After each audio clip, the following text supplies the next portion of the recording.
Okay, yeah, go ahead. Okay. Hello. My name is Ali. I'm Libyan. I'm 22 years old. I graduate just this year, and I'm talking on here on the life uh, when I was younger before the war, which is like now it's almost half of my life after the war and before the war. Uh, and I'm just going to give the perspective of how a Libyan lived before NATO intervention and post NATO intervention in Libya. Yeah, awesome. So if you want to get started, my main topic, as you said, is pretty much we can start chronologically with how life was like before NATO intervened, before Gaddafi was overthrown, and then we can move chronologically from there. Yeah, but I want to just add a time period even before Gaddafi, so so people can get the whole perspective of how Libya was and how Libya changed when Gaddafi ruled, because there's going to be a connection between the post NATO and before NATO, also before Gaddafi coming in power. Okay, from what I've heard from my parents and their parents and about Libya before Gaddafi, before the revolution in 1968. Libya had like 80% of people living under poverty. There was no education, there was no healthcare, there was no electricity in vast majority of cities in Libya. Even the city I live in now, which is a Mediterranean city called Sirte, is the last city where Gaddafi was in before they assassinated him by NATO. And mostly vast educated people, vastly poor people, and even they already had oil. King Idris before was his name before Gaddafi he was in power. He was a UK, US, Italy, France puppet. It was just the Kenyan figure, not ruling anything in the government, not doing anything. Even you can find the documents about the prime minister at that time saying like he was just a figure, not even a ruler in any kind of way. Libyans lived through war, lived through colonization by the Italians, the fascists, then World War II, then appointing Idris as a king by the UK and the West. The oil production was started from 1958 till 1969, and people haven't seen any progress from the colonization era from the fascist Italians. When you funny story that even Gaddafi himself, before the revolution, for the 4,000 days of leading to the revolution, he just studied primary school in the city of Sabha, which is 70 kilometers away from the Mediterranean in the south, which is basically desert in that way. You can in that city you can just study primary school.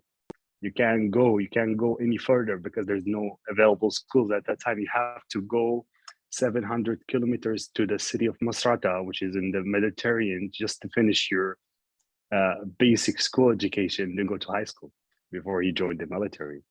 In this city, what I live in was just like mostly desert. People were living in tents. They were just tribal, really tribal, not educated. There may be 2-3% in the city where they were educated or even had a little bit of money. The rest were poor, sick, living by the aids of the UN until the revolution. And the revolution happened. Let's talk about the first period of the revolution, from 1969 to say 1977, before declaring the third world theory and the power of people and a rule of people, and the Jamahiriya and everything. uh, uh, the country shifted in the vast of just 7 years more than it did like in 40 years. Like a major road construction began, major housing construction began, whole cities were built up. Because I don't think a lot of people know how big it is, like geographically wise. They don't know how really vast and big it is, and you need a lot of resources. You need a really good administration to build like cities out of nothing. And this, in the just first 7 years, uh, there was housing for every Libyan in that time. And I think the population at that time in the 1970s was about 2 million to 3 million, I think. I'm not really sure, but the whole cities were built up. You can go in Libya in every city. You see the projects from the 70s and the 80s. People still living in it. It was a really good time at that point where Libyans were seeing progress in front of them, especially in Tripoli, the capital, because Tripoli in the capital there were slums, like even and the funny thing is like the Italians, the French, and the Americans were in the Wales based the most big the biggest U.S. base outside of the U.S.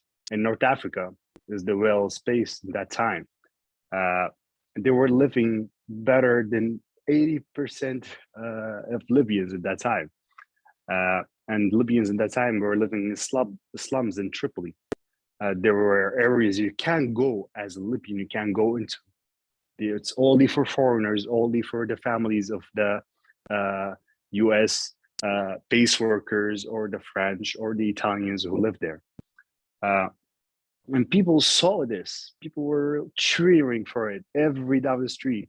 There were really, at that time, I think there was like a really passionate phase of revolution, especially with Jamal Abdel Nasser, like in Egypt and the West and Latin America. There was like a really high sense of revolution between the people, because they were going every day calling for union of the Arab, the union with Egypt. And Gaddafi was really inspired by Jamal Abdel Nasser. Like he was really like seen him as a father figure, if we can say that, as a father and a revolution figure.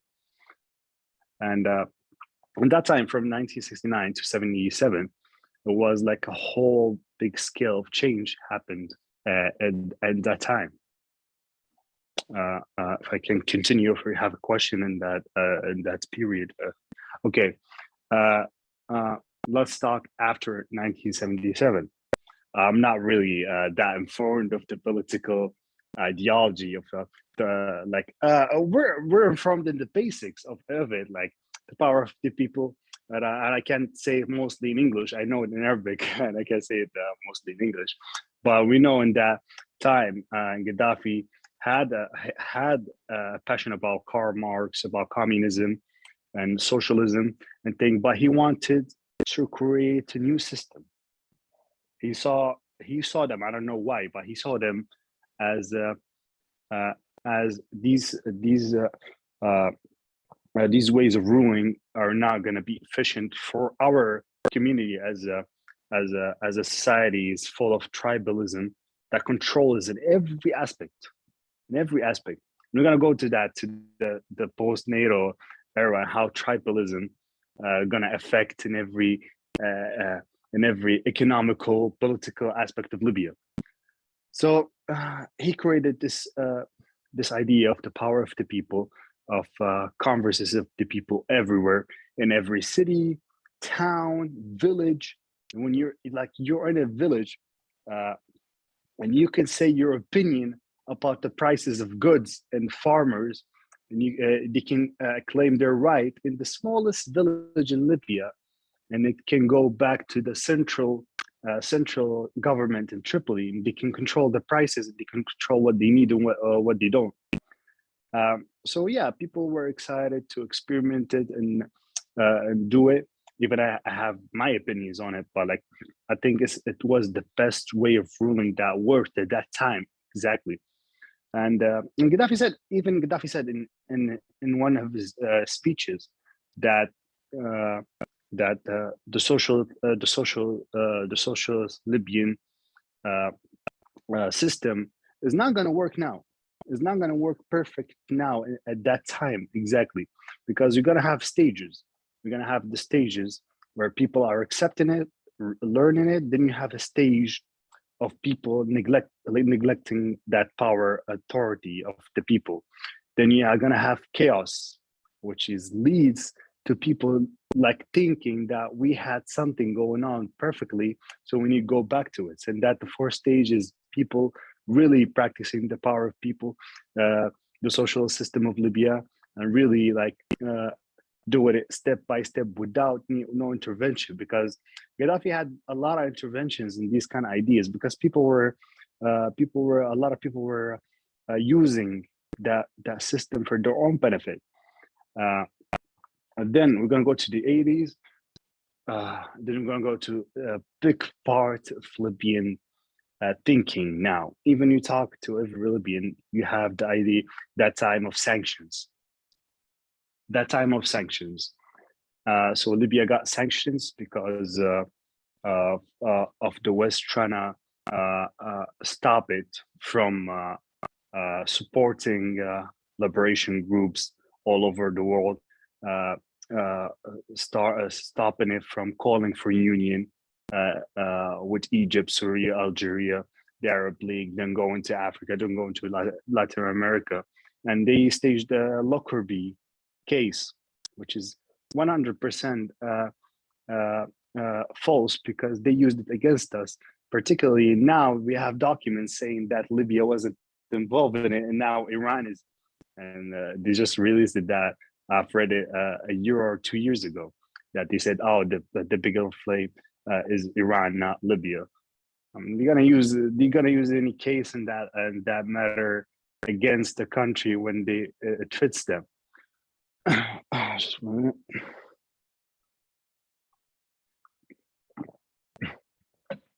So yeah, life under sanctions. And that time, Libyans had a hard time living under sanctions, but the government, I think, in that time in Gaddafi, tried to do its best to help that situation, not like a lot of people affected. Libya shifted to a more production phase. We started production, our own food, our own goods, our own vegetables, our own meat. Like farmers, they were given like farms.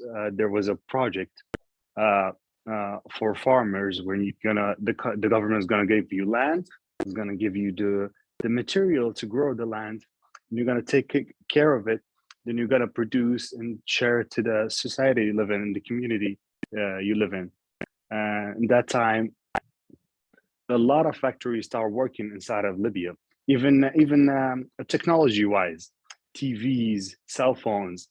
We had two major factories in Benghazi and Tripoli, the two major cities in Libya, were producing televisions and cell phones at that time. So I don't think compared to now that Libyans really know what sanctions are like exactly, because the government handled it so well. Even though there was a long lines of people waiting for the public goods with supported cost. Prices never changed. Even the dollar changed for the Libyan currency, but prices never changed for the wage of the regular Libyan family. And then under sections, I think Libya, I think Gaddafi, which we're going to talk about Gaddafi's perspective of a union. After he came in power, his main goal was the Arab Union. From the 1969 to take care of power, Jamal Abdel Nasser, he was trying to call for Arab Union until I think after the sanctions, because I think it failed, because there was so many governments that were supported by the West, controlled by the West, it was like a failed cause. He tried his best. He tried to call them in the Arab League. He tried to tell them. He offered to Tunisia at that time, Bourguiba, which was the president at that time. Like he said, you can take our Libyan oil. Take our Libyan oil. We just want a union. We just want to live under one economical party, like as a union, because I think it's important for Libya to be under a union, because you can't shift from that stage where you're in a country 100% depending on oil as an income to a more as a country that can produce to the vast market. You don't have the market. The market is controlled by the West. They're the ones they are telling you what the prices is, what the goods are. They're going to control that market for you. So he was trying to create that stage from Libya can go from a singular country depending on oil to a more productive country that can mass produce this like to a large market as the Arab Union. But unfortunately, he called it for more than 20 years, and it failed every time because the governments at that time and even now were vastly controlled by the West. Their governments, the oil prices was vastly controlled by the West. Even he tried in Libya. The oil prices went down so low in the 80s, if I can remember, because the US ordered Saudi Arabia to mass produce oil so the prices can go down, and that would affect Libyans vastly.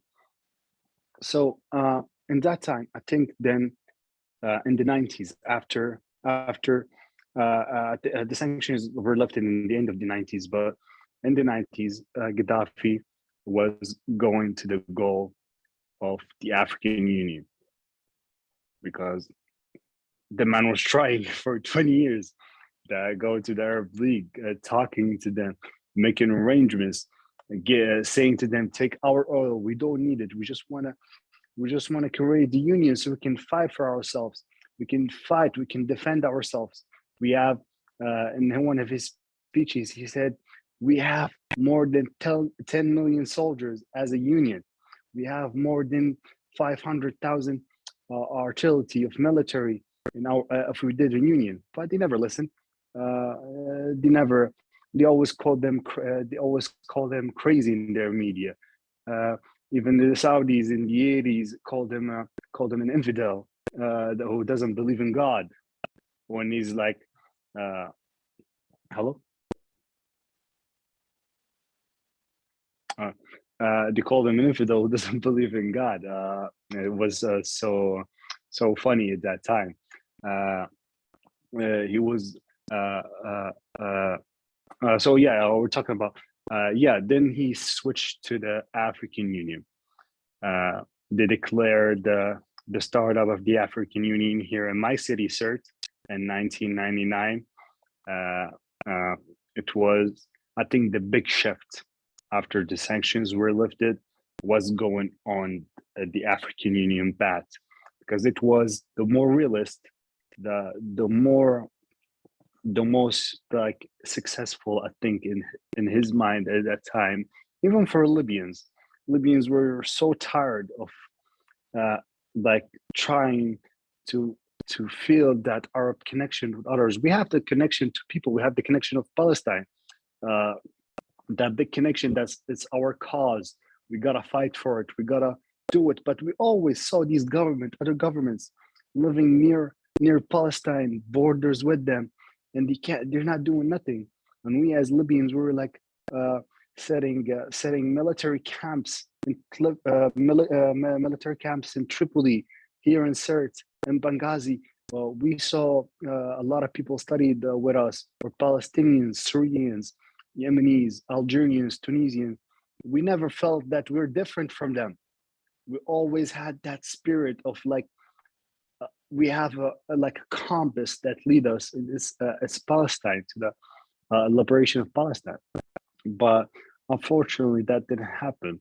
So yeah, from the 2000s, Gaddafi I think switched to the African Union, trying to stay established. The African Union was established here from CERT, from the Ouagadougou conference center, and here in CERT, uh, and that way we're going from the 2000s to the 2010 post-NATO intervention. I'm going to talk about how people now lived after sanctions, because they saw the big shift from this 1969 to the 17, and then the 80s and 90s under sanctions. Now Libyans, most of them were fed up. I'm gonna be objective here. I'm gonna say what the cons and the pros were. Okay, after the 2000s, mostly Libyans were tired of politics. We're tired. Like, why are we going on Africa now? Why we were going to the Arab League? We want to focus on ourselves. We want to build our country. We want to. We're seeing other countries build up. We're seeing other countries go up higher, and there's buildings, tall buildings, and stuff like that. It was like a funny idea, but it was as for the people that they lived under sanctions for more than 10 years. They wanted better. Uh, so yeah, and after the 2000, the country was going open to the market, to the European market, was going open a little bit for the West. Uh, uh, the big role of it was Saif al-Islam, uh, Gaddafi's son. He was at that time more liberal than his father. He wanted to make peace with the West. He wanted to change the idea that the West is always the enemy and stuff like that. And a lot of young Libyans followed him in that way. They wanted housing. They wanted to get married. They want an income, because they saw all these rich oil countries, and seeing how they live and comparing it to us without knowing the context. That's the thing. The big fail was the media, because they never, or I don't think if it's the education system or the media, because they never educated people about about what's the context is, why we went for the Arab League, why we're supporting the Palestinian cause, why we're going to Latin America, why we're going to Africa, because they didn't know that at that time. I think is really one of the mistakes that the government at that time did, because they didn't educate people in that way. They just saw old people in conferences in the country just speaking nonsense. They didn't understand, because we're talking about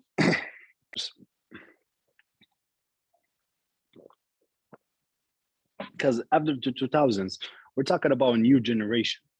We're not talking about the generation who was before, when I said they were more revolutionary. They lived in poverty, then they saw the revolution, then they saw how life changed. These the people who saw in themselves, saw in front of them how life changed and stuff, and they were heartful with the cause. But for the more young Libyans at that time, they didn't understand that. They were like, why we're going to this, why we're doing that, why we're going to these different countries, why we are enemies to the West, why we're not like the Saudi Arabia, why we're not like UAE, why we're not like Kuwait and these countries. So yeah, demand for more liberalism, more open to the market. Yeah, I was going with the Safe Islam project, Libya Tomorrow. It's called like that, and it gathered a lot of Libyans, because it was vastly infrastructure project. It was $200 billion for just infrastructure. That just without the housing and the improvement of healthcare, education system, and things like that. So yeah, at that time, I was talking about Gaddafi now. He switched to Africa because he saw the opportunity of how much influence we can do. Because I think after the war with Chad in the 80s, and how the French were influencing that war, the US and also Saudi Arabia and Iraq at that time, when Saddam Hussein was in their side, how they influenced that war when they're trying to build French bases in the borders with Libya, and how it was a big threat to national security for Libyans. I think in that time, Gaddafi saw the threat that's coming from Africa, so we need to focus our effort to Africa. So we start the support for African liberation groups, start the support of people like Thomas Sankara and other people. I can't remember their names exactly, but we're starting to change, supporting the change of regimes what that were like controlled by the West to our allies. So that was the big step against the West that was going to threaten them. Actually, when people saw that Libya was becoming more liberal, actually politically it was becoming more aggressive towards Africa. The huge resource market for the West, the huge colonization pace for the West, for hundreds and hundreds of years, and you threatened them on that continent. So yeah, Libya was going all in politically and economically, influencing the continent in different ways. So yeah, in that time, uh, Libya had a big role, had a big plans. Gaddafi had big plans of the African Union, the African Union currency, the major economical zone, which Libya was going to be on the Mediterranean, leading the way to leading the way from the south of Libya to other roads to Africa to create that huge market where we're hoping for, because in a country like Libya, where a tribalism controlled by can change the status of the society when it's tribalism, because they're dependent on oil as a people. So you have to make them join in the vast majority of a society where it's economically producing, like the Soviet Union at that time, maybe you can call it. When you have that major economic zone, people can work at that time and more be blended in a bigger society. They can be it won't be tribalism won't affect them that much. Uh, so yeah, from 2000, I think 7, 8, 9, and 10, U.S. oil companies returned to Libya under certain rules. French oil companies also returned to Libya under a percentage demanded by the government. So everyone saw that Libya is going more liberal in that way and becoming more friendly with the West. We saw in 2009, we saw the historical Gaddafi appearance in Italy with Berlusconi, where he did the most, I think, the most historical movement ever, because he handed out the plane to Italy, having in his chest the picture of Omar Mokhtar, the Libyan symbol against the colonization. And we saw also Berlusconi kissing his hand, which was like a big blow for the West, because he said it. Gaddafi said it in the speech. He said, I'm not worried to the Arab League. He said, I'm not worried about you guys seeing me in what I do. I'm worried about the other ones seeing what I do, because they know how they don't forget the history. The West doesn't forget the history. So when you go to Italy, having the Omar Mokhtar in your chest, the symbol of fighting colonization, and Berlusconi, the prime minister of European country and the European Union, kissing your hand, that influence a lot of things, because there is gonna be certain people gonna watch this and gonna analyze it. And Italy, at that time, 2009, came to the deal of the apology to Libya. And I think it's one of the I think it's one of the first country to apologize. And I think France did Italy.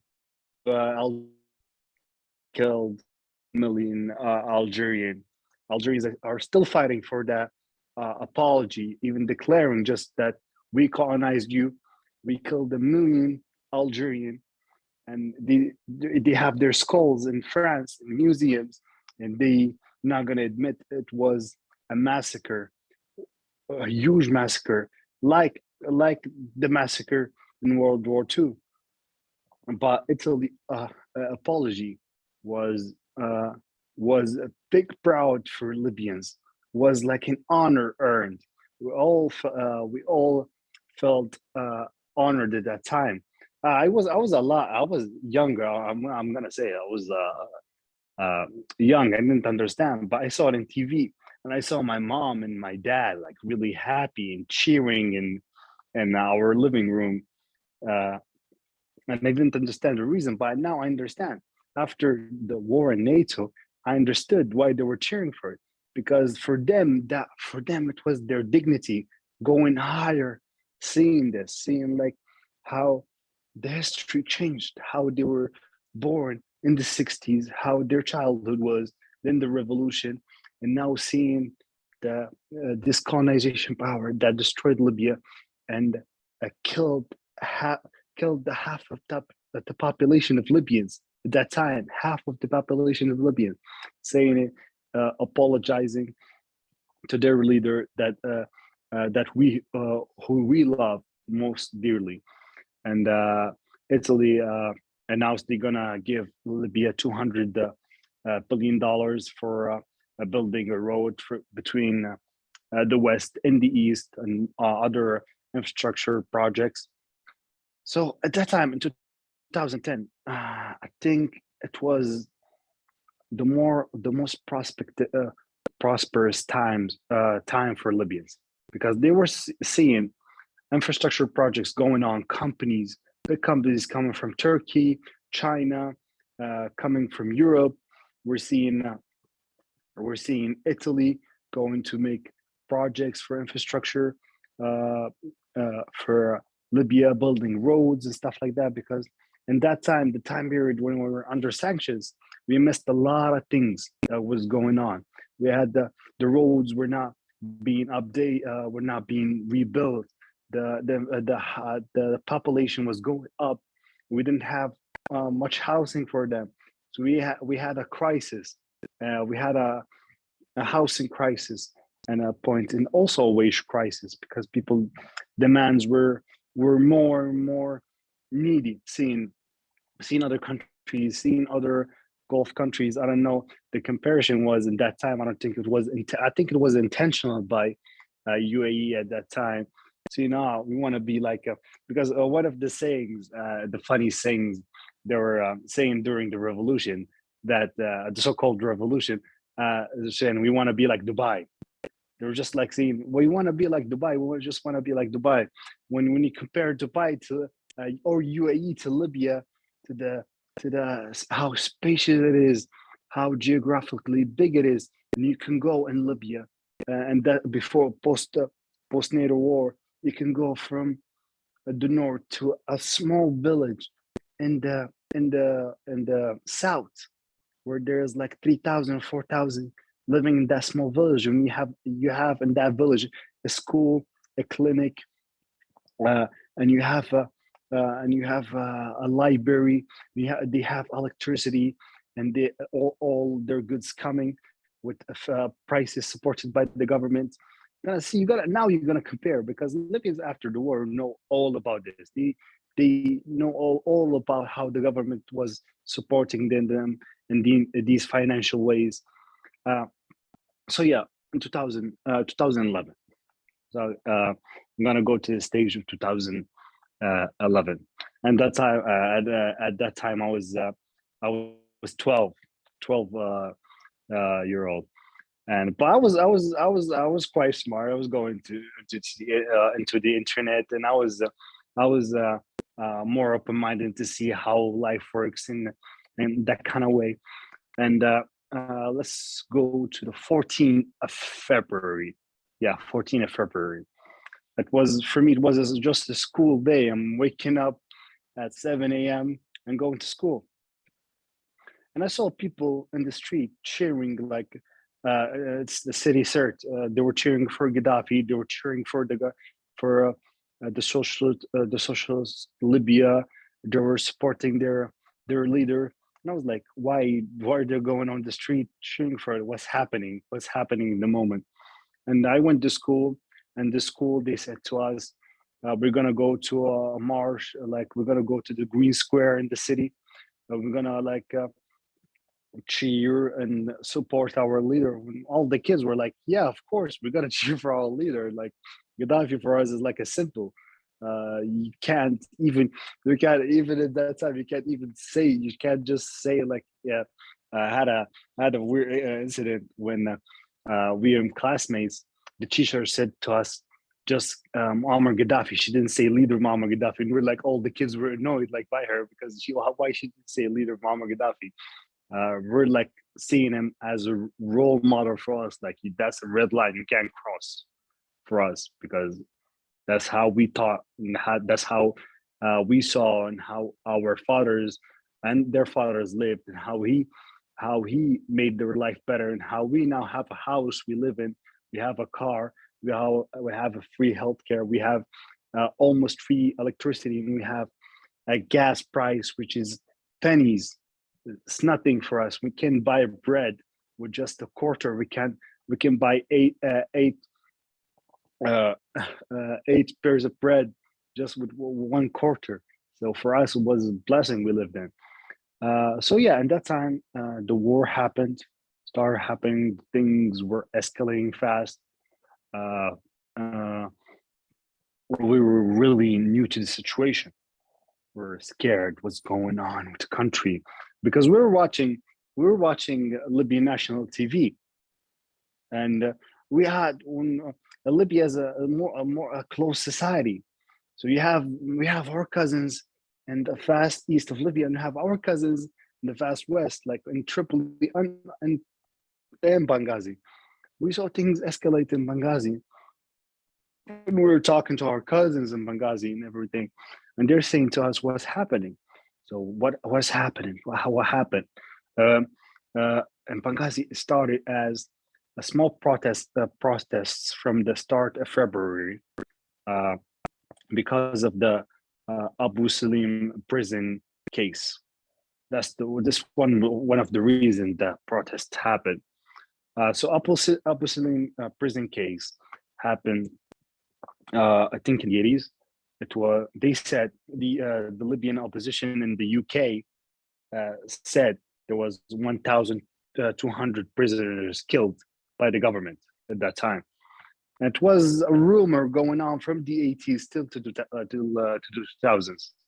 But the actual number, I think it was between 150 to 200 prisoners. But the protesters were happened. It was the families of the victims who died in the prison.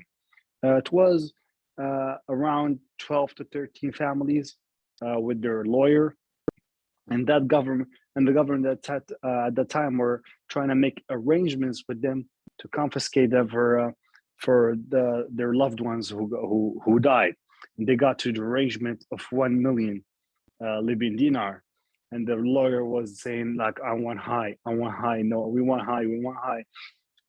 Then the media started focusing in this case, then led to other stuff. It was escalating step by step. We're gonna go to post after NATO intervention. What intrigued the Muslim case, because it was all propaganda. The full story, the official story is the true story, because the official story is Busalim prison is known for holding terrorist groups ideology. Like their ideology is terrorism from the start, from the 80s, trying to overthrow the government, trying to kill people in the east, trying to blow the port of Benghazi. They were supported one time. They were supported by the French. One time they were supported by the U.S. One time they were supported by the UK, and we all knew these cases, and we all knew they were like supported by countries, and they showed them in the TV confessing that they were supported by other countries. So why they're making a big deal of it? Uh, okay, what happened in the prison? In the prison, that these uh, terrorist groups tried to overthrow the prison guards. They killed one prisoner guard. They sliced him up in the meaning way. They cut off his head. They start cutting his hands and feet. Then the government had to intervene, had to shoot life bullets so the riot in the prison doesn't come out, because you had one of the most dangerous people in the country in that prison. You had members of Al Qaeda. You had members of spies.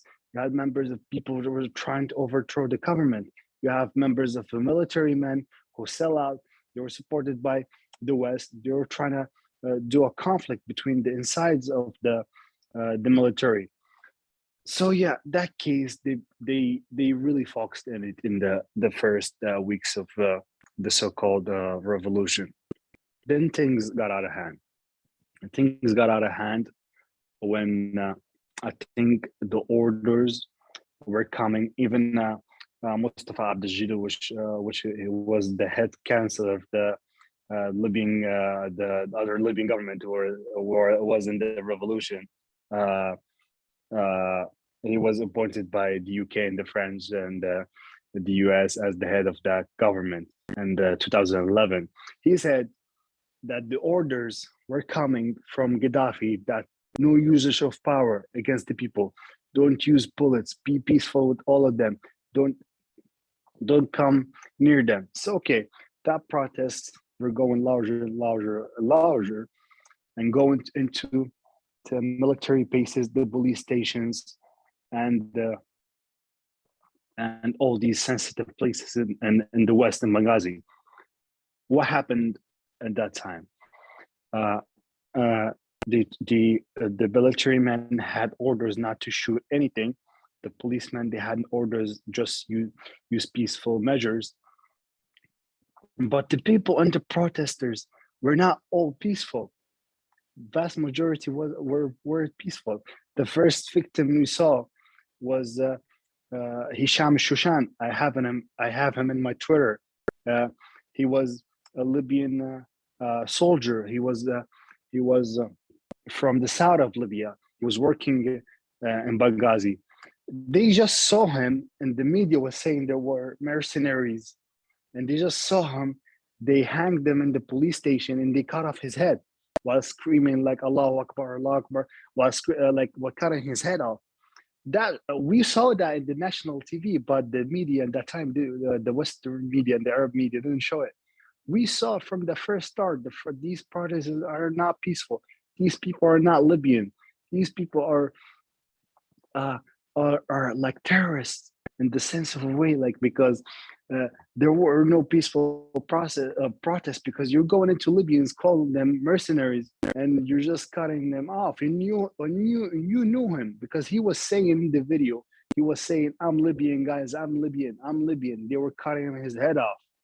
Like, what kind of way? I think you can, protests get violent and stuff, but cutting his head off, that's a meta is supported by ideology, extremist ideology.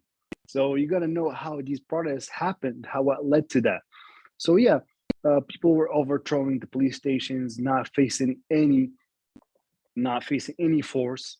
They took over military bases, not facing any force, and that happened. They took over the guns, artillery, in the cities of Benghazi, Beda, Tobruk. vast major cities in the east of Libya.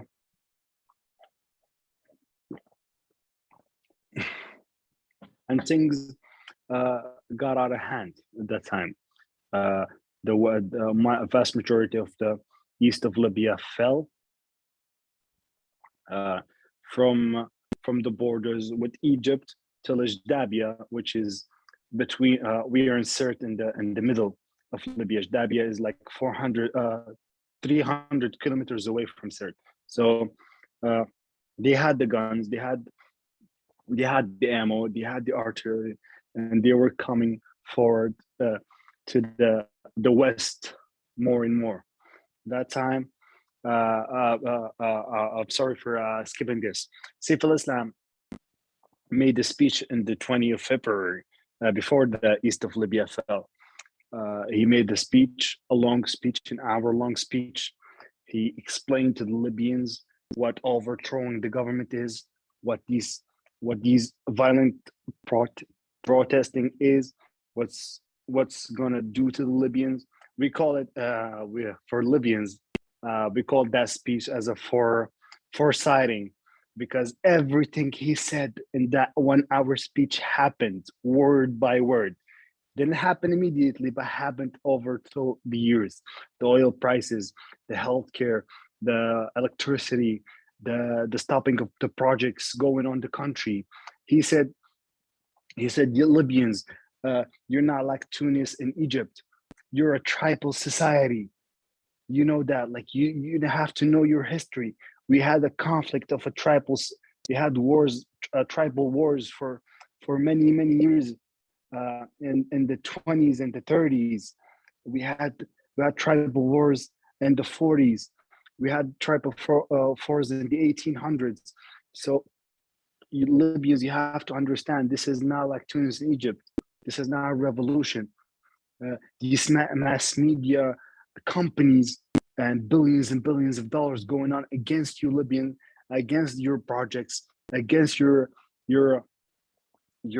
declaring of African Union, African currency, your higher projects for the future, for the liberation, just not for Libyans, for the all of people, for the people from Africa to Latin America to Asia to Europe. It's a much bigger deal than peaceful protest, and you want housing or better wages, because he offered to them in the 20th of February, because Saif al-Islam was the closest to the younger people. He was the closest with the project. He offered to them, he said to them, if we stop the violence now, we're gonna make a constitution. We're gonna change, even if you guys don't like the way the socialist Libya work, we're gonna change it. We're gonna choose a flag. We're gonna choose an anthem. We can all sit at a table and choose that without no intervention. I'm sorry.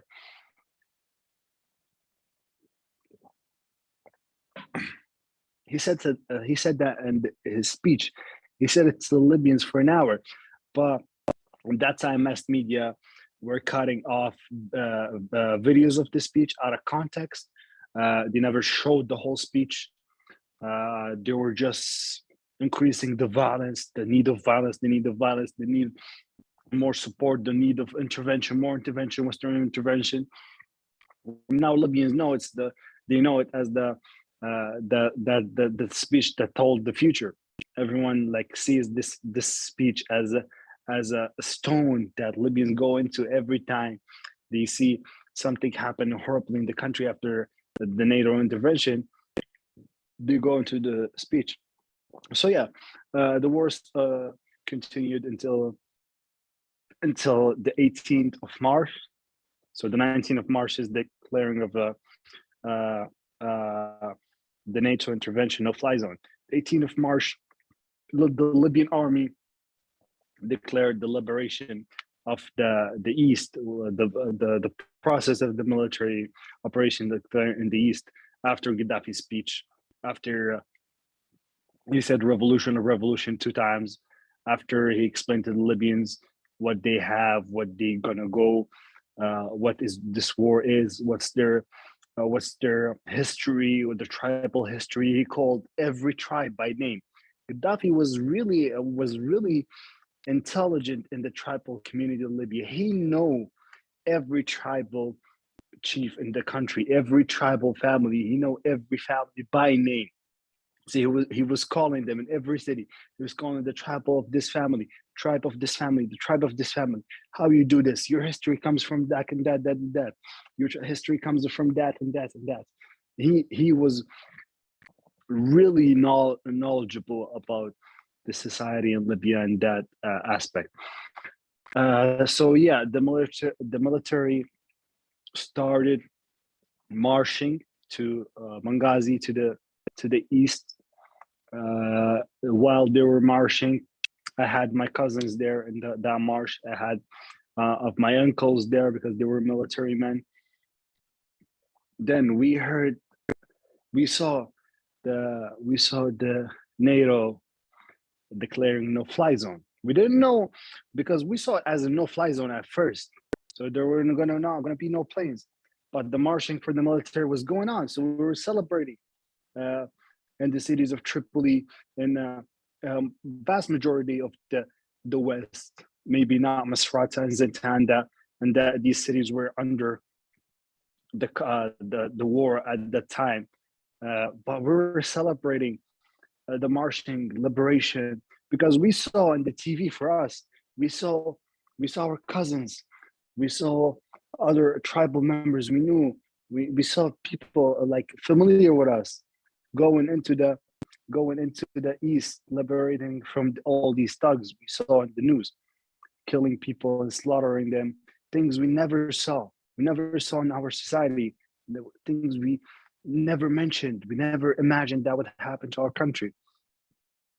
Then uh, and we were in a protest in the airport here in Sirte, and we were coming back from that protest and supporting the marching of the military when we saw the Tomahawk missiles hitting the airport where we were in like just 30 minutes before.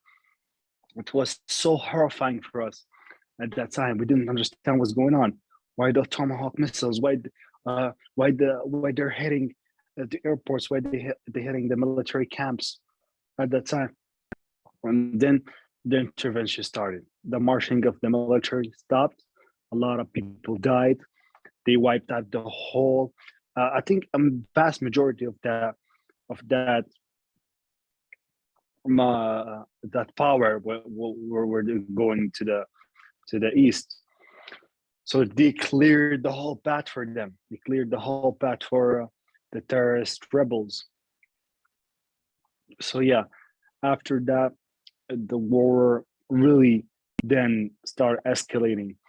It was on and off, on and off, on and off, liberating cities, then taking it from then NATO intervening, people dying, a lot of our cousins being killed by NATO bombs.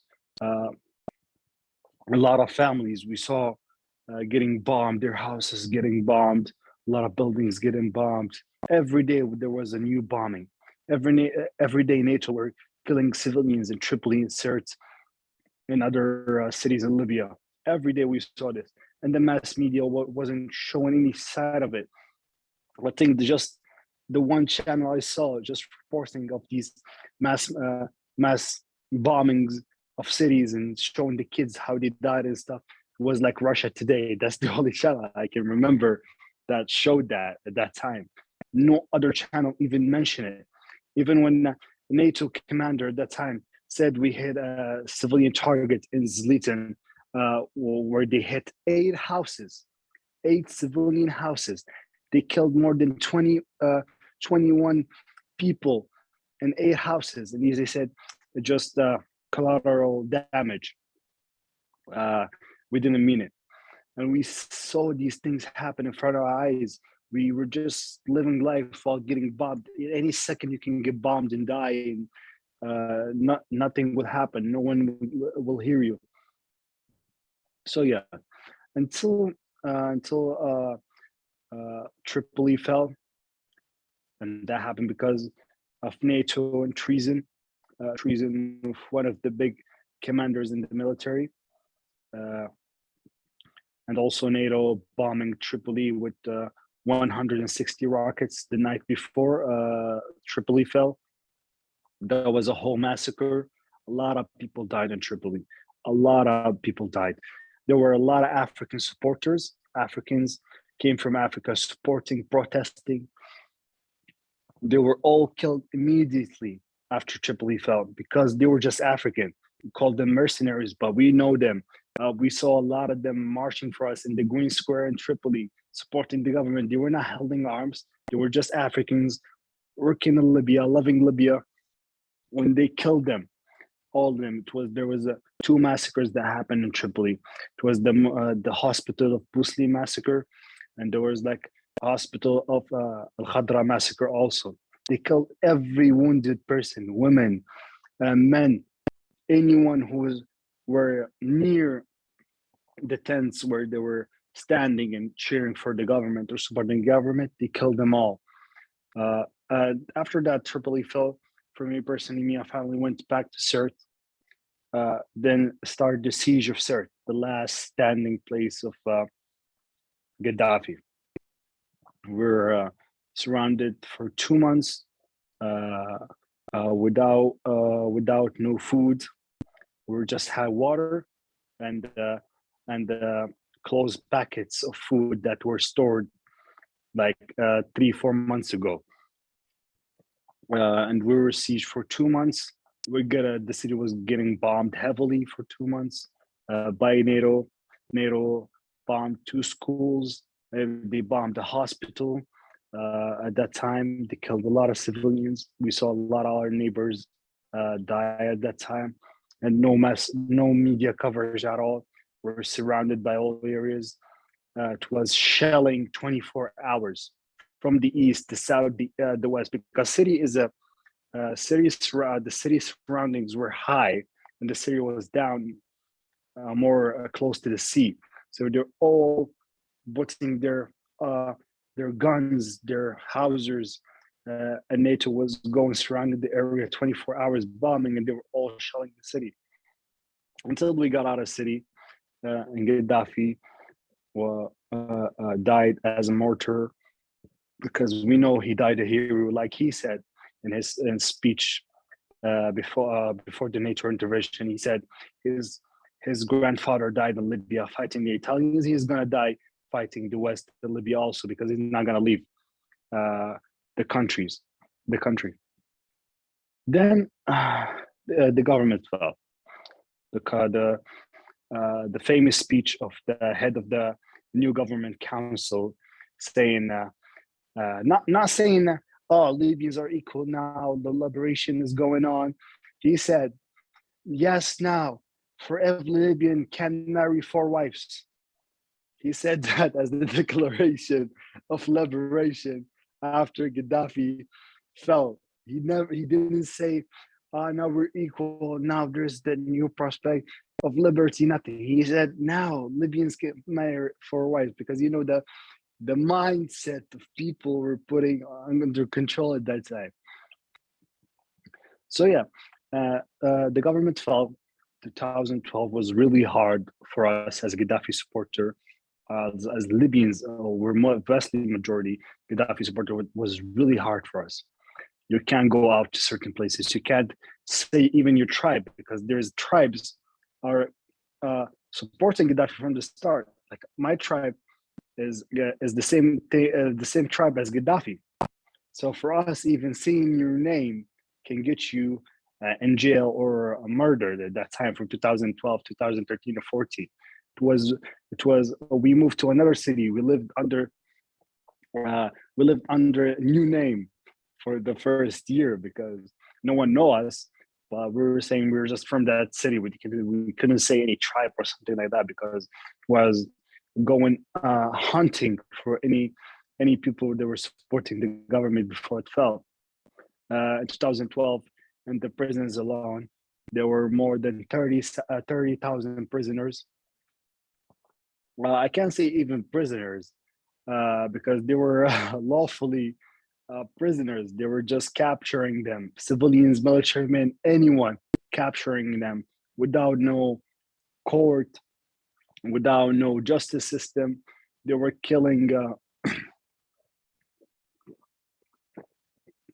They wiped out the whole city of Tawarga, which is near Masrata, which is vastly Black Libyans. They wiped out the whole city. They cleared it out of people. They destroyed their homes, everything, and they killed any young man who could even give them the sense he could fight or fought during the war. They killed them. They imprisoned them. I had three of my uncles in prison. Vast majority of the war after the government fell from 2011, 2016, and 17. They told us about the torture they went to. They were boiling people alive. There were videos on YouTube about them boiling people alive, and because of their skin color, because of they're from that city and that tribe. And yeah, from 2012, I don't think Libyans still know how it feel, like how the outcome of the war was. It was still stable. The government were after that were just stealing a lot of money, which was the Gaddafi's government was keeping it saving for infrastructure and the and supporting the currency and stuff like that. They were just spending a lot of money. The things started to really fall down in 2000 after 2013, because 2012 was for them, it was like, oh, elections, we're gonna do elections, we're gonna be a democratic party and stuff like that.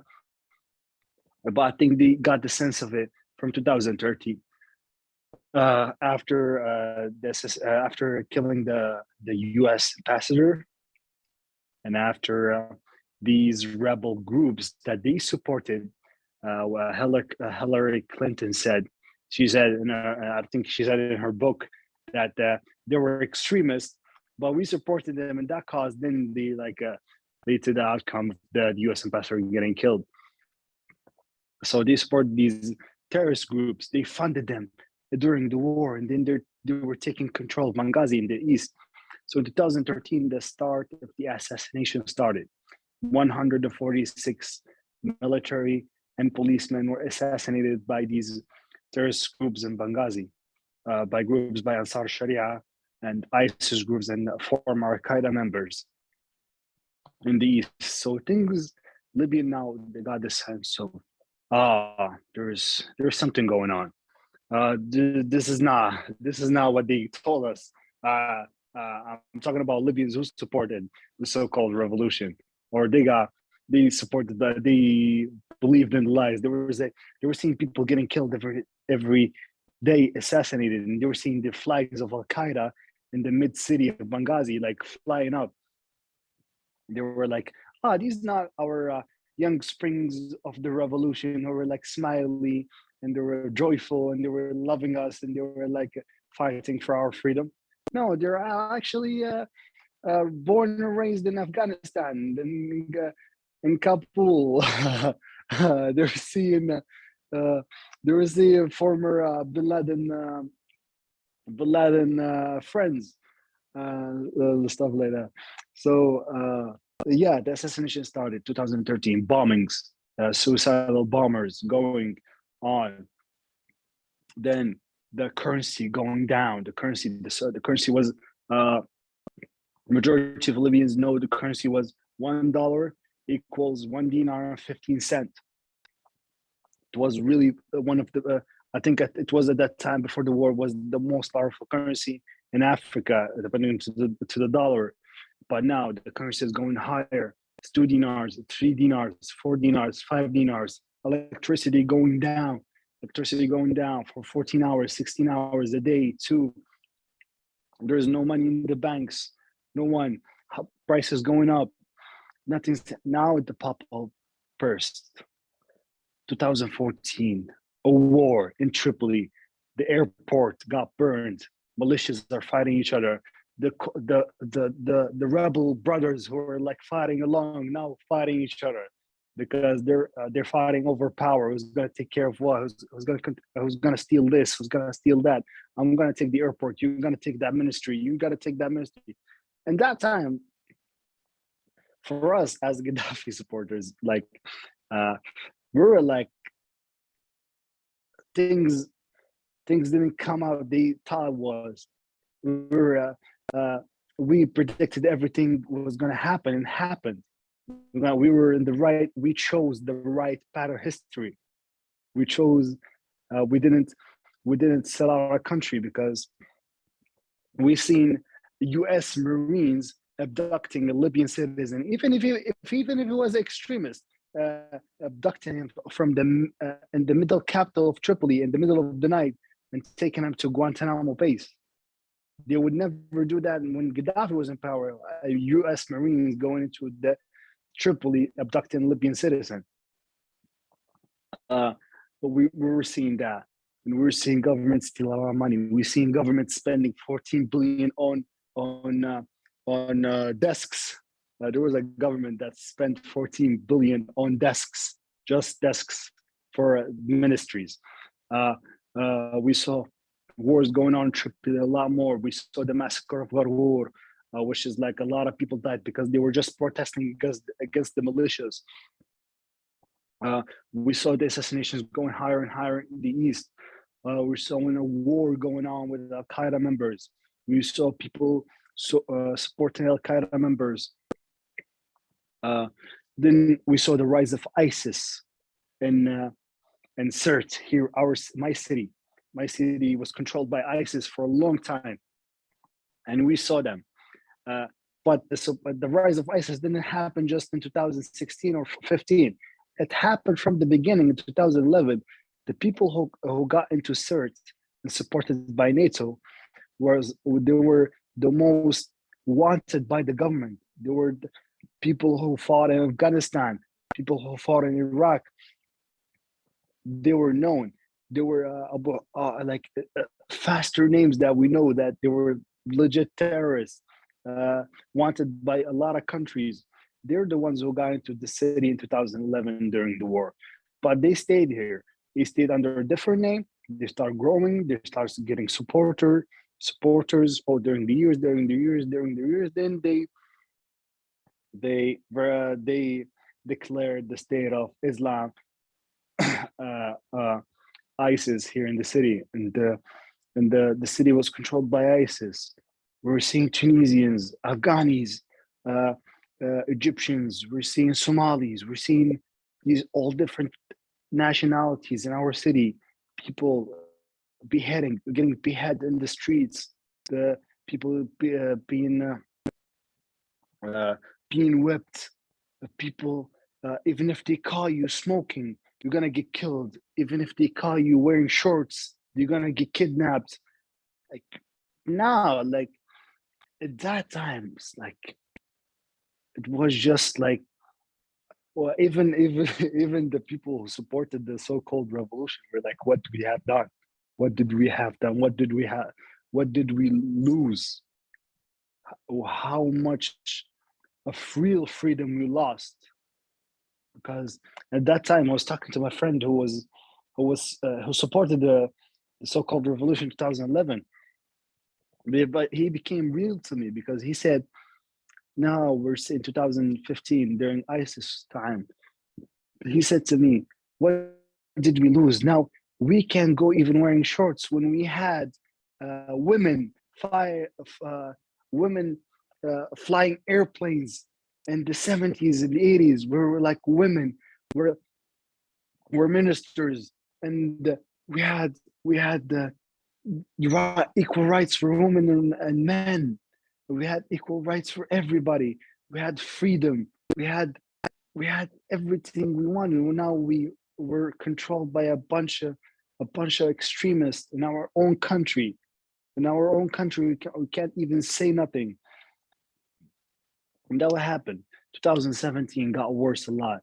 2018, 2019, 20, 21. Then in 2019, the war between Haftar and Tripoli. between the council there. People are dying.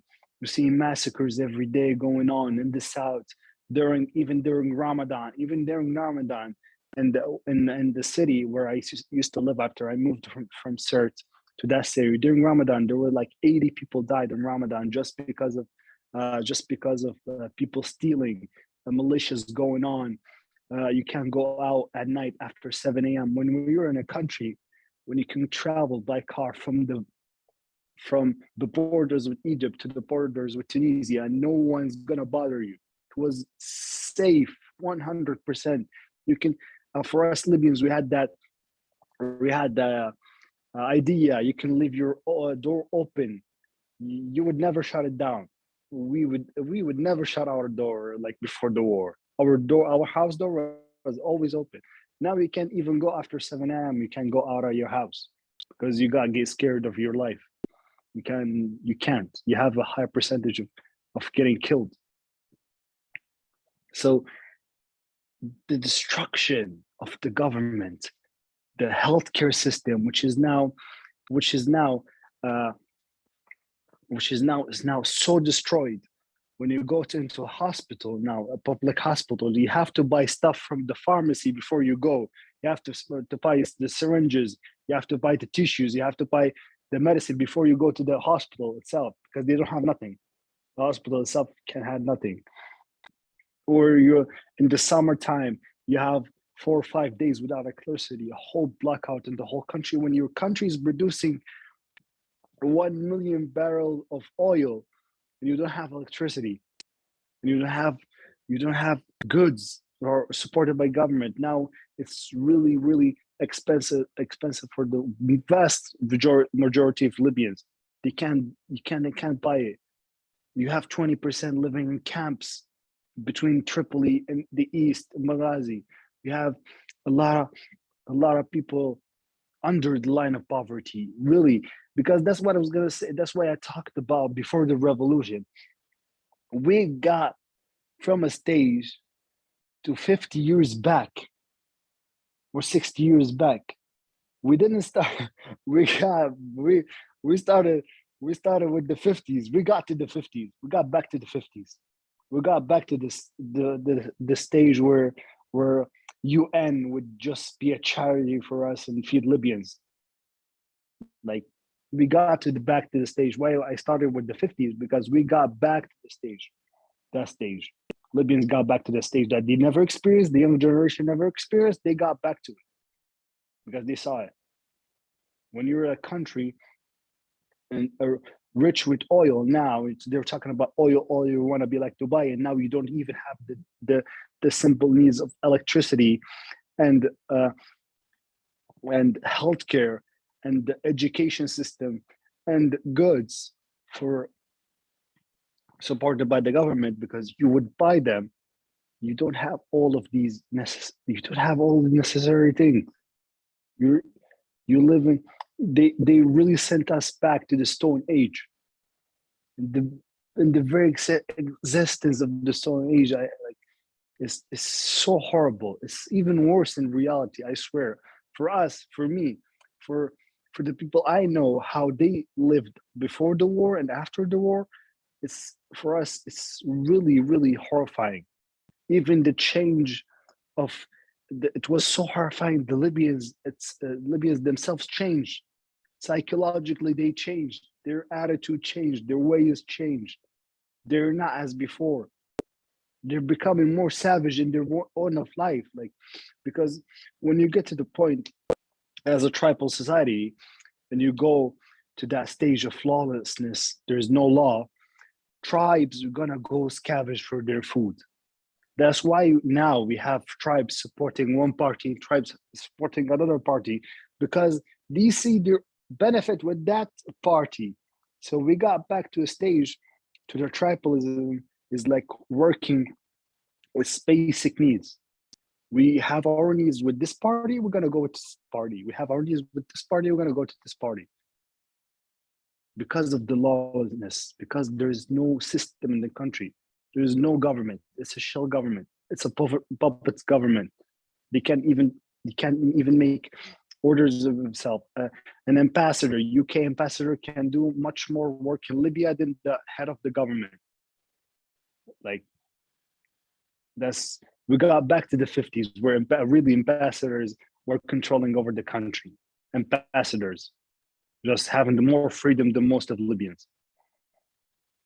Where before the war, the U.S. ambassador had to take permission to get out of 10 yards out of the embassy in Tripoli. They were taking permission from the government in 2010 to just get out of 10 yards of the embassy because it was national security. You can't go out of the embassy without a permission.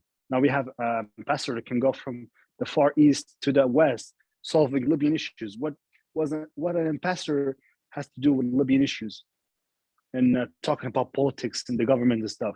You're an ambassador. Why you're getting yourself involved in that? So they made it as a shell country. They got it back into a shell country like the 50s. No one is in control. Nothing. And that's the whole summary of the Libyan history. I think what I saw and what I think it is, and what we experience. Vast majority of Libyans just accept people who benefit from the war, people who benefit from the suffering, people who benefit from the chaos, because you're always going to have people benefiting from all these reasons and supporting the chaos going on further and further. Well, thank you so much that was an incredibly comprehensive, detailed experience of everything that happened. And I just have a couple more kind of questions to hear a little bit more about what it was like. So for one thing, you talked about the NATO intervention. A lot of people have been coming back to just how important that was, that NATO took this global role and, intervened on behalf of preserving Western imperialism in Libya.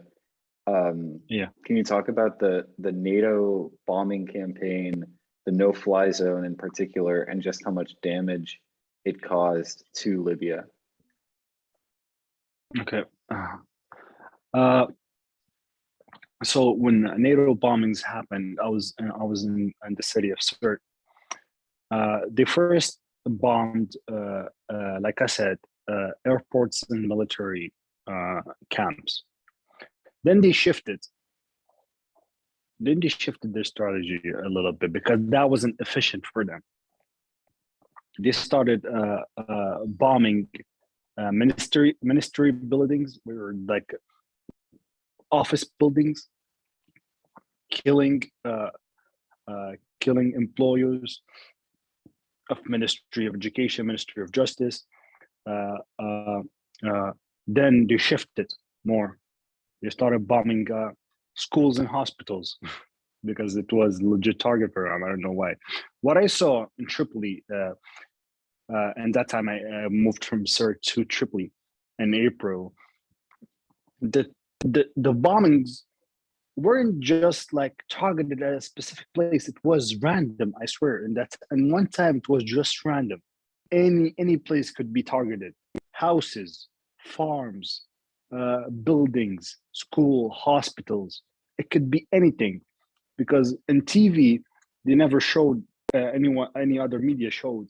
In our TV, national TV, we saw a family getting bombed in the midst of Tripoli, Souk Jum'a, which is the biggest central part of Tripoli, which is like a family getting bombed in their house and 6 people getting killed, babies lifting out of the wreckage of bombings. What do you hear from NATO? Nothing. There's no explanation why you guys bombed this house.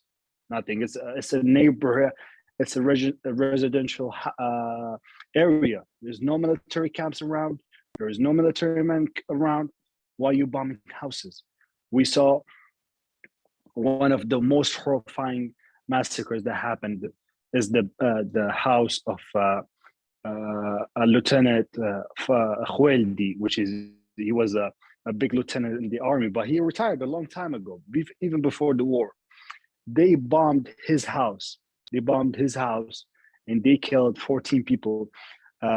Six of them, they were the sons of his. They were the sons of his son. Like it was their grandfather's house. They were babies.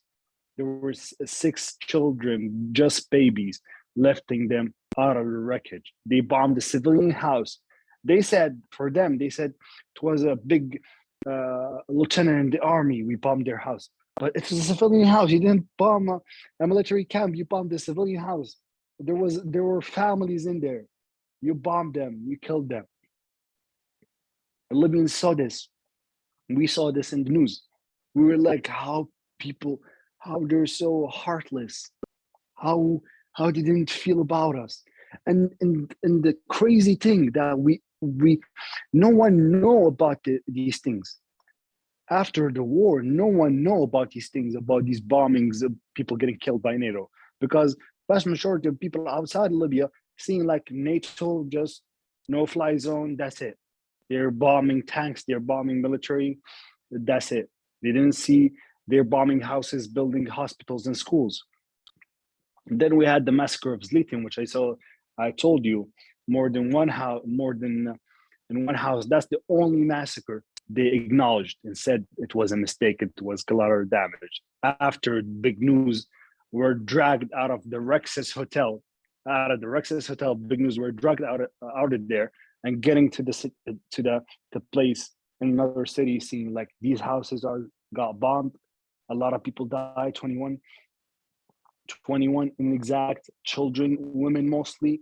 They were just living in their houses. They just got bombed. They were in a residential area. It was a peaceful city. There was no war going on in this city. It was a small city. Why they bombed these houses? No explanation. Also, we had the bombings of Bab al-Aziziyah, which is where Gaddafi lives. But it's a big residential area, also with a military camp. But people at that time were going into that area protesting, supporting the government. There were people camping there. There were people sleeping there. There were people eating there. They bombed them. They bombed the protests going on there at the middle of the night. They killed a lot of people there. They didn't bomb the house of Gaddafi. They didn't bomb the military. They bombed the protest itself was going on there, because people were going on there cheering and supporting their leader. They bombed them just to make them scared. What else? They bombed in the first month of the intervention. They bombed the farm in Tajura. It's a near military camp. They killed 6 people there. It was collateral damage for them also. And the siege of Sirte, when we were like in Sirte and we were sieged by all these different groups, and we were like in the city for 2 months. We saw a lot of people getting killed by bombings. They bombed the radio station. There was 2 people killed there. They bombed the hospital, the Benzina. They bombed the outside office, But when you bomb an outside office just near the hospital, when there's like people wounded every day because of the shelling, you caused a lot of people dying, because the half of the hospital was gone.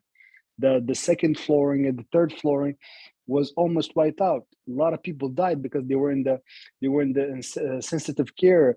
They were doing surgeries, and they bombed an office building near that. They caused a lot of people dying in that area. I have a personal story, if you don't mind me telling about a bombing. It's our cousins. Their grandfather is the lieutenant in the army. He's when they bombed his house here in Sirte during the siege. 2 of my cousins passed away in that bombing. They bombed the house, a residential house.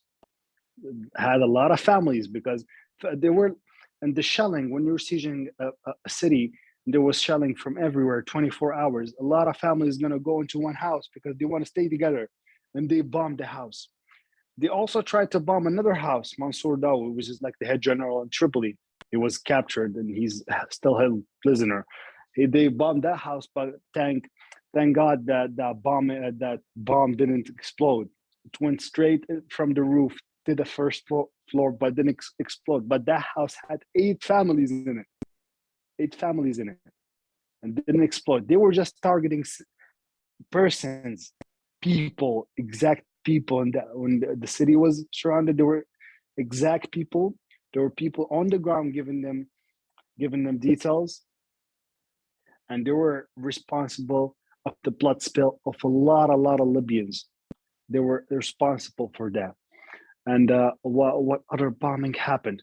Yeah, there was another bombing in the first weeks of war in Sirte here. A lot of families were trying to go out of Sirte to the east. No, to the west. There was like a long line of cars going out of the city. They bombed the cars because they thought it was like a military convoy. They were just people going in lines with a lot of cars going out of the city because they want to follow each other. They want to go alone. No one's going to go alone where the city is getting shelled. So there was a lot of civilian cars going out of the city. They bombed them. So how many things that happened in things they knew and they didn't know, and they just didn't care.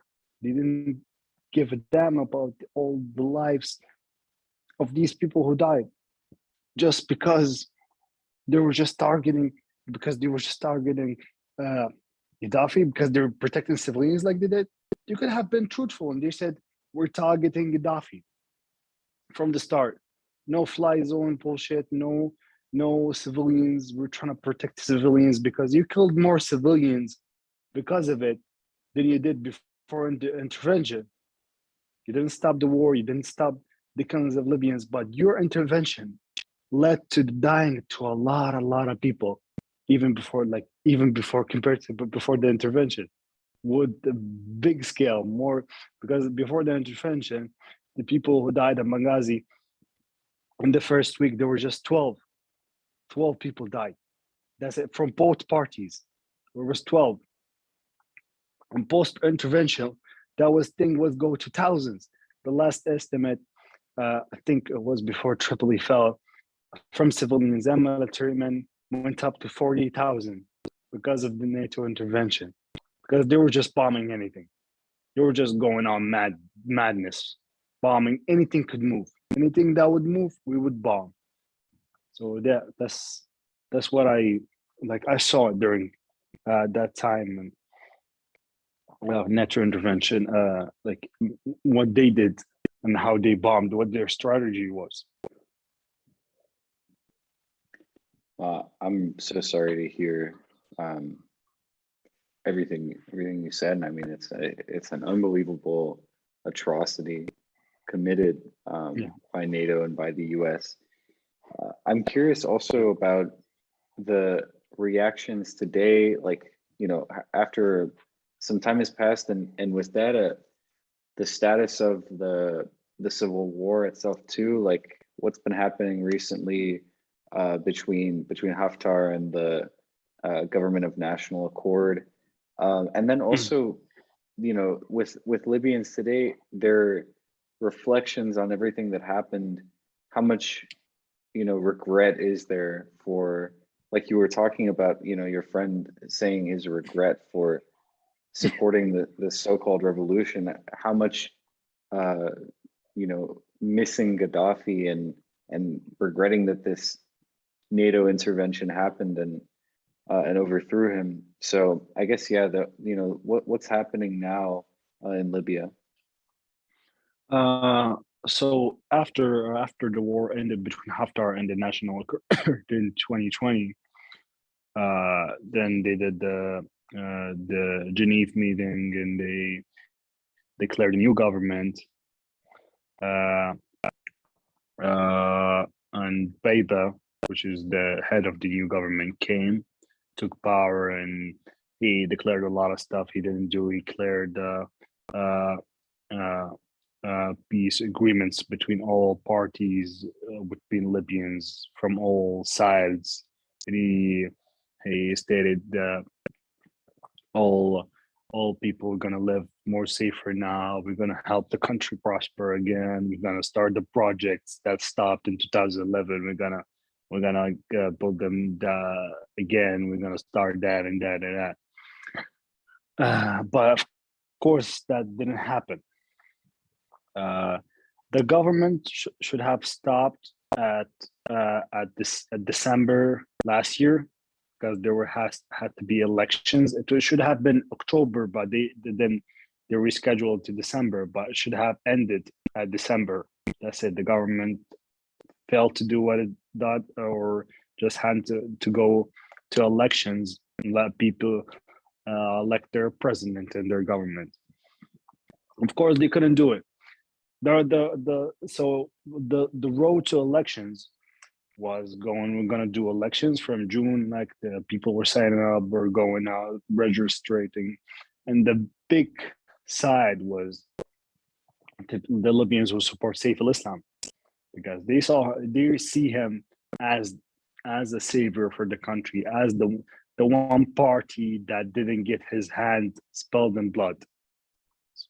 So the road to that started with people registering for elections, seeing really high numbers of Libyan going on, because they saw a big shift between the elections that happened in 2016 for the parliament, that no one gave a damn about it. Not a lot of Libyan registered for it. No one voted. No one gave it. They never think of it. And they saw the high numbers of people going on now, because Saif al-Islam attorney, Saif al-Islam, media that he talked to, said we want you as supporters to go and register for elections. We want you to go to the election centers. They're going to be elections, so we want you to go in that process. We have to get this politically. We can't get it weapon-wise. We can't get it as we can't get it through violence. We want it to be peaceful. So yeah, a lot of Libyans were going on. We saw more than 1,200,000 people register for the elections. And the government should have stopped at October, declared the elections, and start people electing their nominees. So the things shifted where Saif al-Islam officially nominated himself. That's when things really got out of control, and no one knew what was happening, because they never expected. He was saying it to us, that elect me.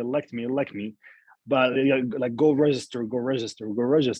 But for them, they never believed it. They were saying it's just sayings. He didn't speak. We never saw him. We didn't know if he's alive or dead, or we didn't know anything about him. He was kept hidden really good. But when he came in the city of Sabha, which is in the south, he came out and he declared that he's going to go run for elections. He nominated himself in that city, which is the third big city, the big city in Libya. That shifted the cards. They changed rules. They go to the court. They were saying elections can't be done now. It's not safe to do the elections now. There was no thing that happened like that before he nominated himself as a candidate. But after he nominated himself as a candidate, they know every poll they did, social media, every poll they did, and in every city, Saif al-Islam won really, really more far than any other nominee from the elections. He went really far. He got 80% of the votes, and they did a poll in the social media, which was had more than 2 million people vote in it, and Saif al-Islam won by a big margin, more than 25% than the other one. I think it was Bayba, the other one. And then the cards shifted. They said elections can be done. It's not safe to do elections. We can't control it. Of course, the election committee is supported by the U.S. embassy. So of course we're gonna see elections can be done because they know their friends not gonna win. Their friends of the U.S. are not gonna win. And if they let the elections go on, Saif al-Islam is gonna take power. We don't know what Saif al-Islam would do. Is he gonna be pro-West? Is he gonna be against West? You know, we would know, or we wouldn't know. But he said when the press meeting with the New York Times reporter, I think he said to them, "I'm not gonna further away from my father's path." So I think that was a big statement for them what Saif al-Islam is. So yeah, that shifted the cards. There were they said they scheduled the elections again and again and again. No, they said elections not going to happen yet. It's going to be next year, and they're still going on the same path. Then there's a lot of separations happen. Even the government now, which is head by Beiba. We have big parties from the West. Bashara, which was a ministry. He was head of a ministry in the West. He's a big role in the West because he's from the city of Misrata. Misrata had a lot of influence in Libya, politically and military-wise. He went to Haftar after just 2 years of the war. After they just fought like for a year and a half, a lot of people died in that war. He went to Haftar and made a deal with him so he can be in power and Haftar can be a general. And they declared a new government just 2 months ago. They declared the new government while this government was going on in the West, still on the West. They never left. They never declared the government is not going to exist anymore. So that made separations. So we have a government in the East supported by the parliament because the parliament is in the East. And we have the government in the West, which was done by the Geneva Conference, and they should have done the elections and stopped. You're not gonna exist anymore. So we have two governments now. They're fighting each other politically wise now. Libyans are between the chaos of two political governments and inflation now happening for the last 6 months, skyrocketing. Like goods are being much higher, especially now with the war of Russia and Ukraine. And Ukraine is one of the most country we take wheat from for when we take flour from. So that thing skyrocketing, prices going up a lot, and the wages are still the same. You never changed it. They're still the same. So yeah, we have these parties going on. Haftar on one side with his West partner Bashara, and we have Dwayba on the other side trying to take control. They're both trying to take control. They're both trying to say that we're the official government that the people want, and both trying to avoid elections at any cost. They're trying to avoid elections or eliminate Saif al-Islam from the equation. Because when you gotta eliminate Saif al-Islam, you gotta eliminate the biggest threat. Because when you have people benefited from the war for 10 years or 11 years, and they started as young rebels supported by NATO to millionaires, then billionaires now in Libya, they're not going to let go of that easily. They're not going to be threatened by someone who's going to take that from them. When we have more than 150 militias in just Tripoli, and they're all getting paid by the government millions and millions and millions of dollars every month, they're not going to surrender that easily. They're not going to say we're just going to go to elections, let Saif al-Islam take control and just eliminate all of us out of the equation. They're not going to do that. So that's what you see. And you talked about Libyans and regret. I think I think most Libyans had three stages. So uh, every rebel had group head in the after the war said in their media, in the Libyan media, after they took control, they said they fought against 70% of Libyans, and without NATO, they wouldn't have won anything, because they know they weren't not the majority, because uh, the millions who were marching, millions they were marching in Tripoli with the government, not in the east with the NATO. So there were always Libyans knew that the vast majority of Libyans support Gaddafi. Then we had the years of the chaos, the years of wars, civil war. That percentage, even if we say 30% and 70% support Gaddafi, 30% support the other side, that percentage was going higher for 75, 80%, 85. But you always, like I said, you always gonna have that percentage because we're a small population. So you're always gonna have that percentage. People benefiting from the war, people benefiting from the chaos, people benefiting from the political parties. We're gonna have tribes benefiting from the situation. When you go to Haftar's tribe, they're benefiting from the situation because Haftar is their son. So the whole tribe is gonna benefit. We have a city like Misrata, which is what they call it, the beacon for the revolution.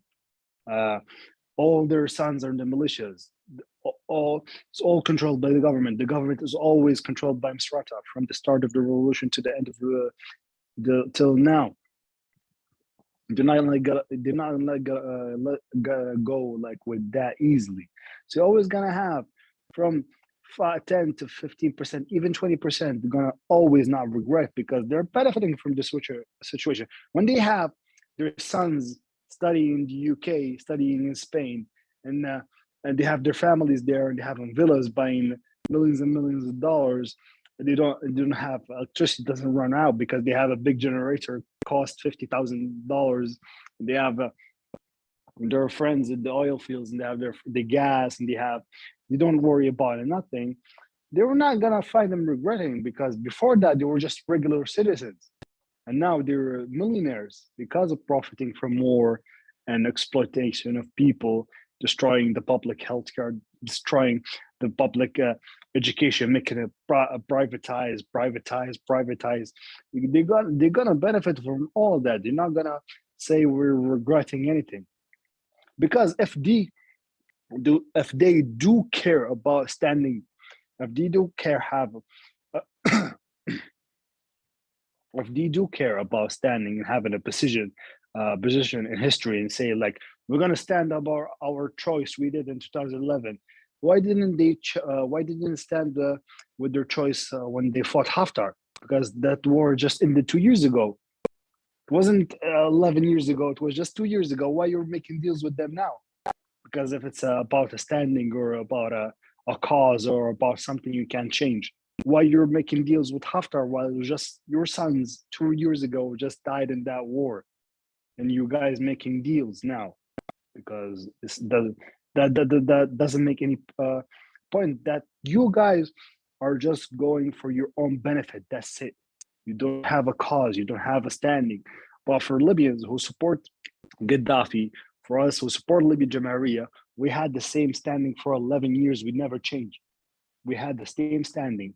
We're going to support the liberation of Libya out of all foreign interference, because we can't have a free country like before without with a foreign interference. We can't have that, and that's what we stand on.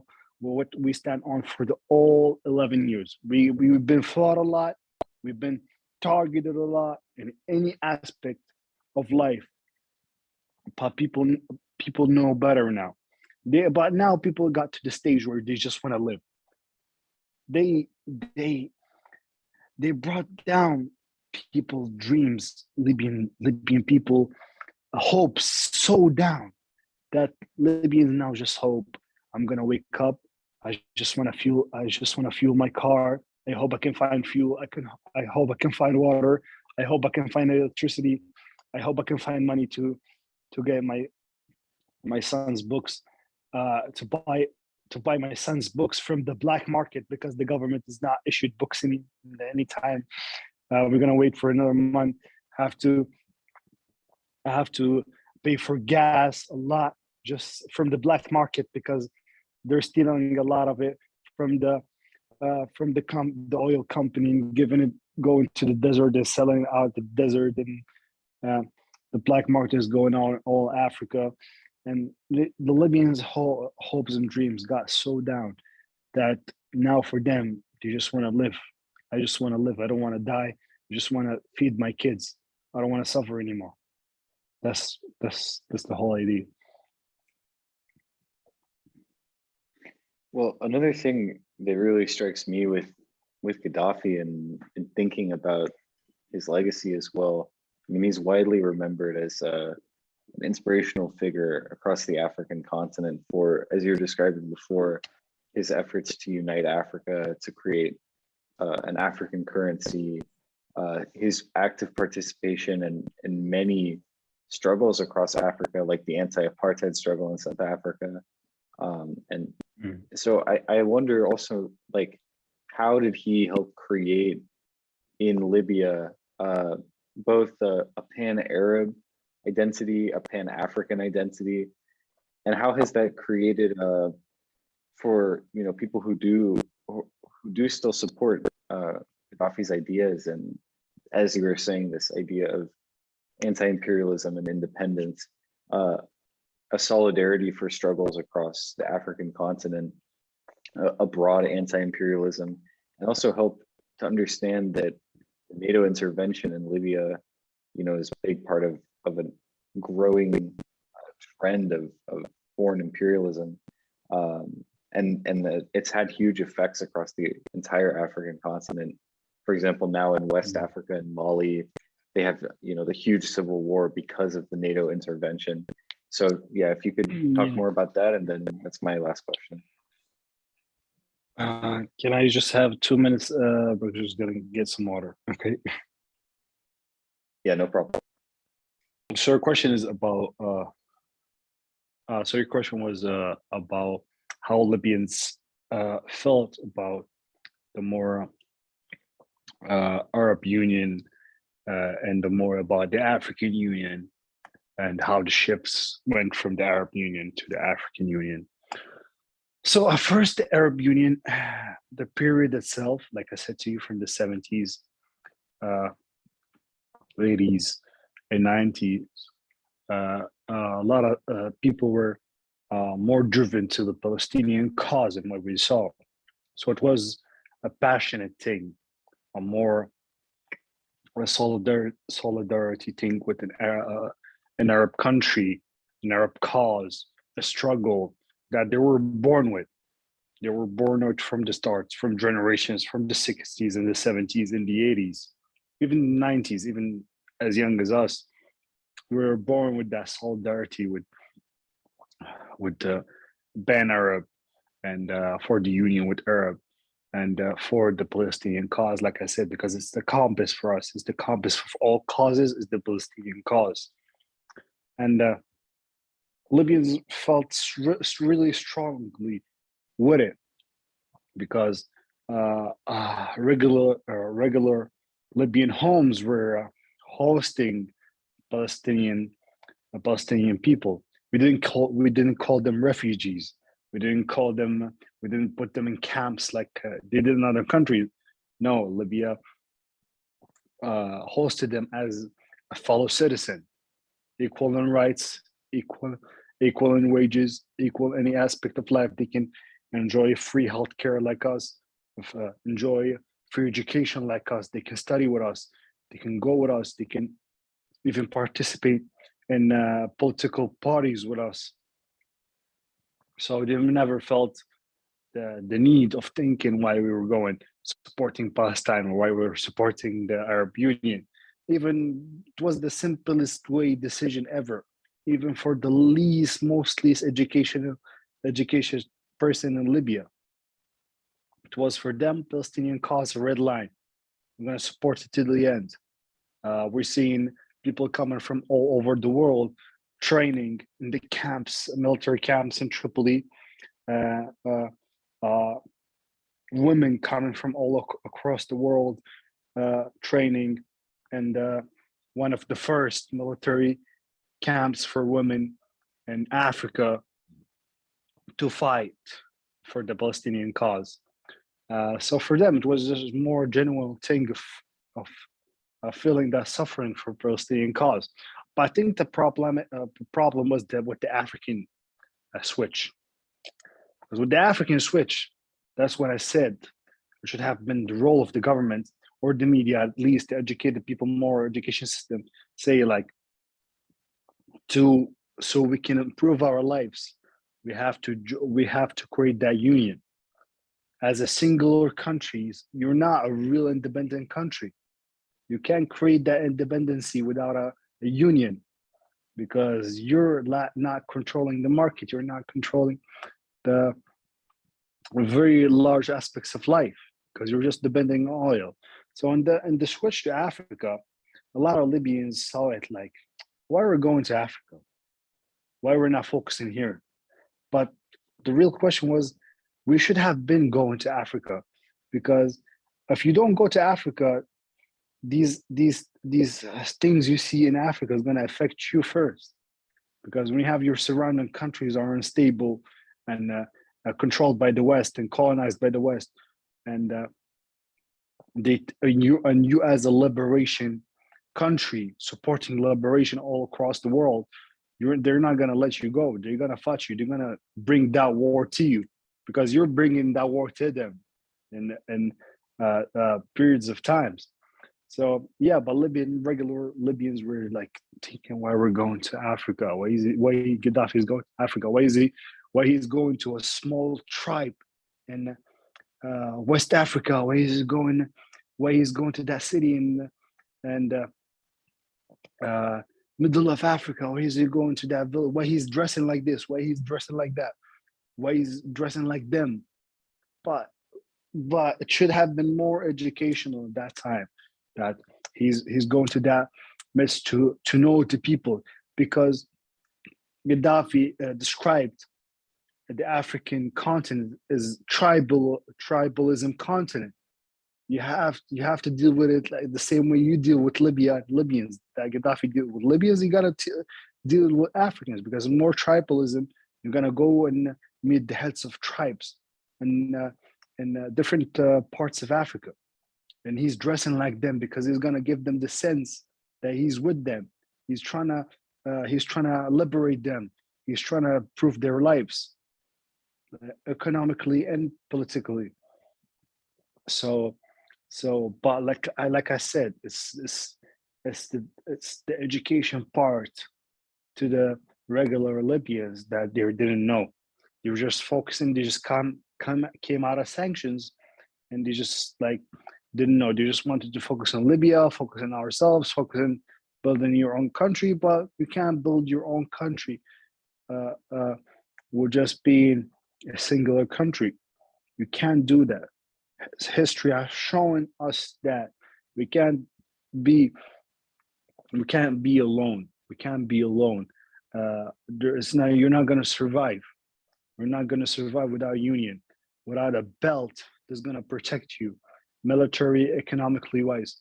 Well, now Libyans know it. Now Libyans know why we're going to Africa, because we're seeing just now Egypt and Ethiopia and between the Nile and the things that's going on and stuff like that. We're seeing Israel is going into Africa a lot, when the main reason the exit of Israel Africa was Gaddafi. It was the biggest reason that Israel was kicked out of Africa is Gaddafi, because he fought them all along the way, because he knew their steps in Africa is gonna hold the continent back, is gonna hold Africans back, is gonna keep them in the colonization era even further and further and further, and getting exploited a lot for many years. So yeah, but like I said, like Libyans didn't know that uh, that uh, uh, that switch. They didn't think of it much. They just think it's like more basic, more living thing that we just want to focus on ourselves. They didn't widen their prospect a lot, but now they knew. Now they know a lot. Now they know how things work. Every Libyan know how things work now because they didn't focus in everything. Any other country was going on, and how other countries handling with different situations. Uh, what's the other part of your question? Sorry. I'm also just curious about like the long-term effects of Gaddafi's political theory as put out in the Green Book in Libya today. So how is the political theory still interpreted for this third universal theory, and how does it apply to anti-imperialism and continuing this project of unity in Africa? Uh, um, uh, Unfortunately, I don't think mm, it's contributing a lot more much now. Unfortunately, no. Like I said, even before, like I'm not uh, particularly like known in the aspect of the theory itself, even just on the aspect of how it was working here. Uh, but I think in the most basic way we can say that people learned from the theory, from the power of the people, by the social Libya Jamahiriya, that they know that these governments are fake, their ruling is by their hand, that they can't make their country stable again without just Libyan solution, which is what a Libyan social jamahiriya is. Libyan deciding their fate, Libyan deciding their uh, rules, Libyan deciding their future. I think in that aspect, yes, Libyans learned from that. Libyans learned that any a foreign intervention is going to stop them from progressing and stop them from making a good government for them, make their country rise again, be prosperous again. So in that aspect, uh, yes, it affected them. That they're the power is the power of the people, and the and who's gonna bring back the country like it was is the people. No government, no just one singular person. It's the people themselves. They have to get along. They have to decide for themselves. They have to make the rulings for themselves. They have to make the decision for themselves. They have to sit at the same table and with other Libyans, like they did in the conferences before in the Libyan Jamahiriya, like they did. They sat from different parts of the country. They sat in the same place. They made their own. They made their own government rules. They made their own decisions, and they were opposing decisions. They were agreeing on decisions. So I think that's in the way how it affected them in their daily life and how it's affecting them now. That they know that they know they're the power, and they're the people who can give it and who can take it. That's a great answer, and thank you so much. Unfortunately, Yeah.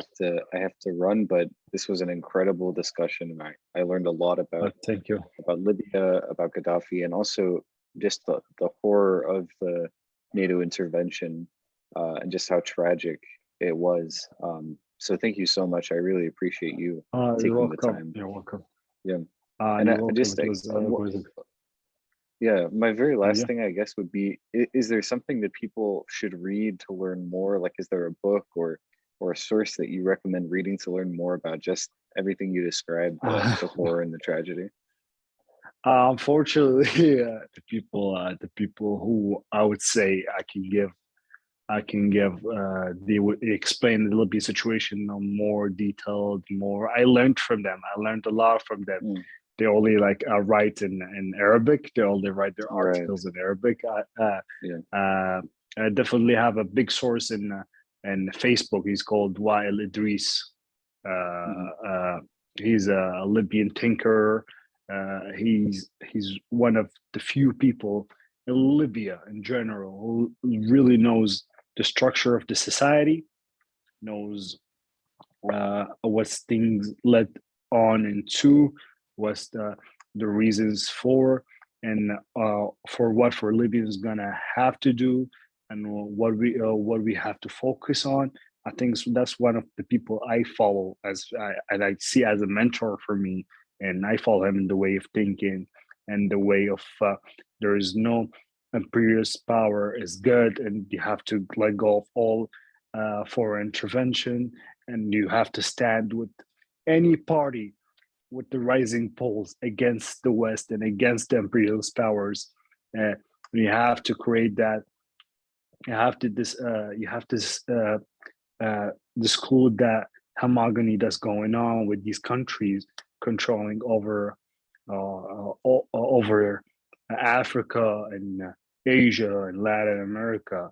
They have to stand solidarity with all revolutionary groups and solidarity uh, with people trying to fight the imperialist powers in different countries and regions in the world. So for me, that's the only person I guess uh, I can say that he writes and talks about. There's other people, but that's the thing for us. I think it's just the more Libyans who talk about the situation, they're talking to fellow Libyans. They're not talking to outsiders of the country more. Uh, yeah, but I think should just people reach out. Uh, Reach out. There's a lot of Libyans in Twitter. There's really the big thanks to the Libyan socialist Jamahiri on Twitter. He's a really good guy. He's really well informed. You can reach out to him.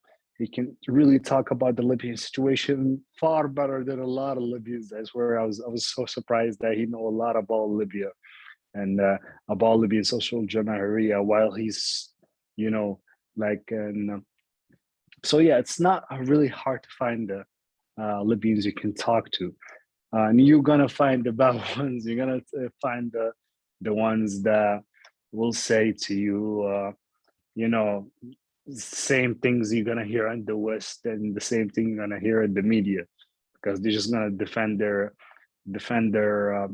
position at any cost, no matter what.